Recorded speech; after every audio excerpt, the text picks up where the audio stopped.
to extend equal rights to all of our citizens. But it is precisely this effort that has allowed us to become stronger and more prosperous, while also becoming a more just and a more free society. Like other countries that emerged from colonial rule in the last century, Indonesia struggled and sacrificed for the right to determine your destiny. That is what Heroes Day is all about, an Indonesia that belongs to Indonesians. But you also ultimately decided that freedom cannot mean replacing the strong hand of a colonizer with a strong man of your own. Of course, democracy is messy. Not everyone likes the results of every election. You go through your ups and downs. But the journey is worthwhile, and it goes beyond casting a ballot. It takes strong institutions to check the concentration of power. It takes open markets to allow individuals to thrive.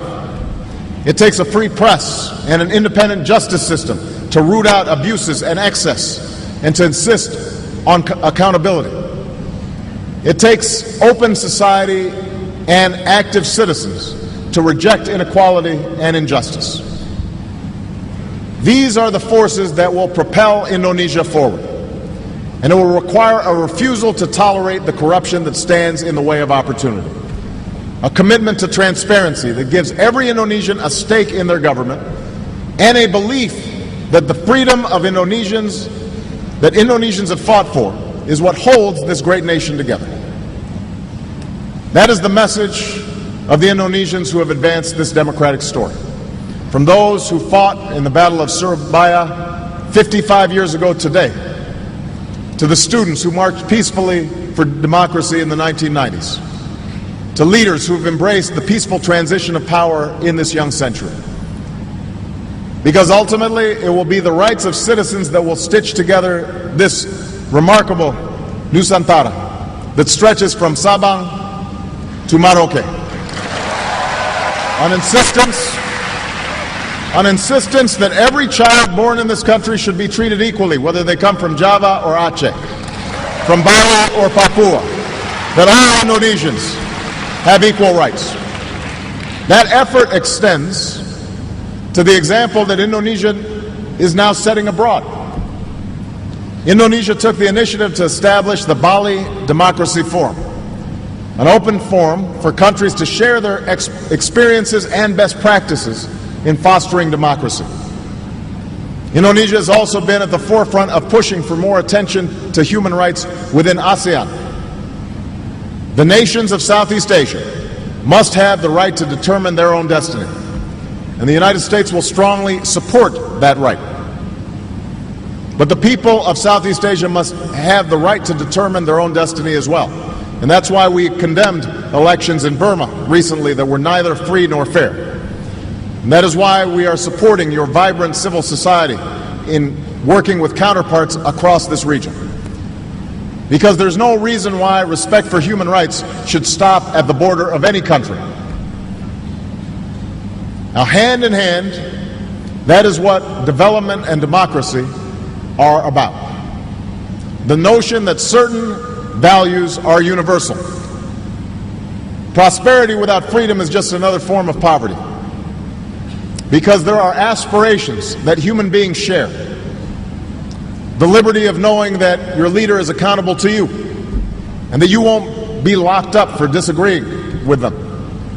The opportunity to get an education and to be able to work with dignity.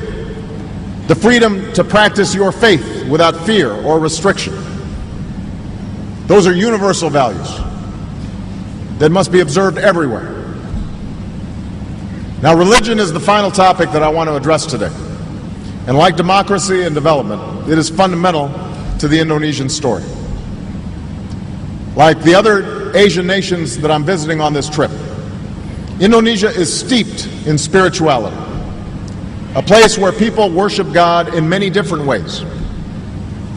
Along with this rich diversity, it is also home to the world's largest Muslim population.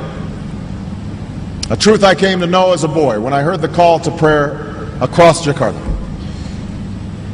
Now, just as individuals are not defined solely by their faith, Indonesia is defined by more than its Muslim population. But we also know that relations between the United States and Muslim communities have frayed over many years. As president, I've made it a priority to begin to repair these relations.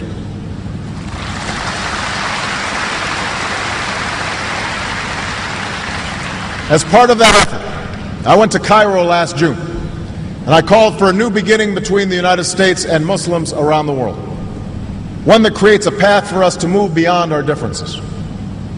I said then, and I will repeat now, that no single speech can eradicate years of mistrust. But I believed then, and I believe today, that we do have a choice.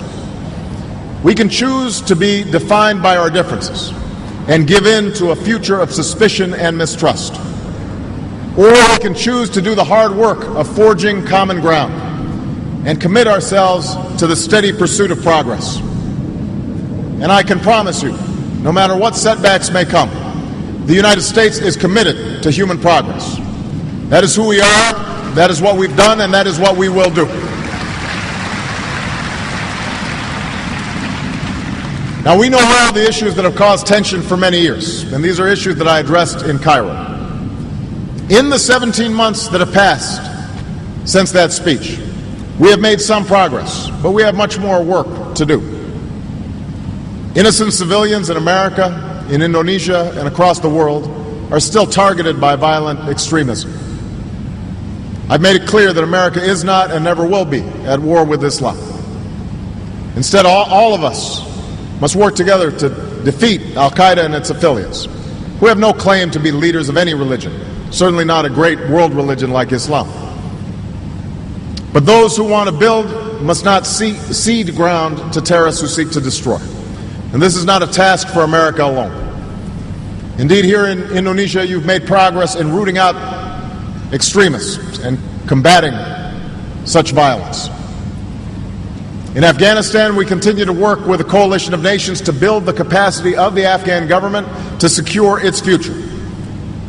Our shared interest is in building peace in a war-torn land, a peace that provides no safe haven for violent extremists and that provide hope for the Afghan people.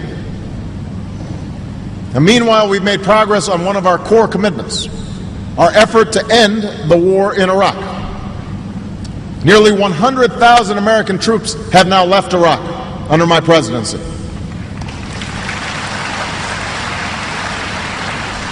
Iraqis have taken full responsibility for their security, and we will continue to support Iraq as it forms an inclusive government, and we will bring all of our troops home.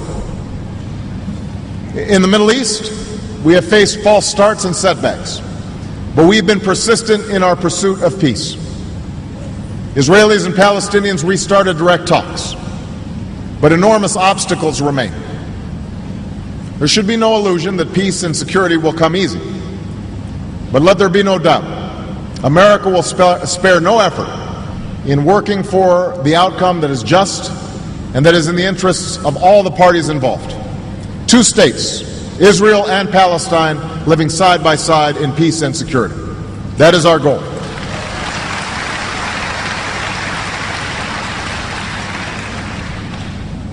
The stakes are high in resolving all of these issues. For our world has grown smaller. And while those forces that connect us have unleashed great opportunity and great wealth, they also empower those who seek to derail progress.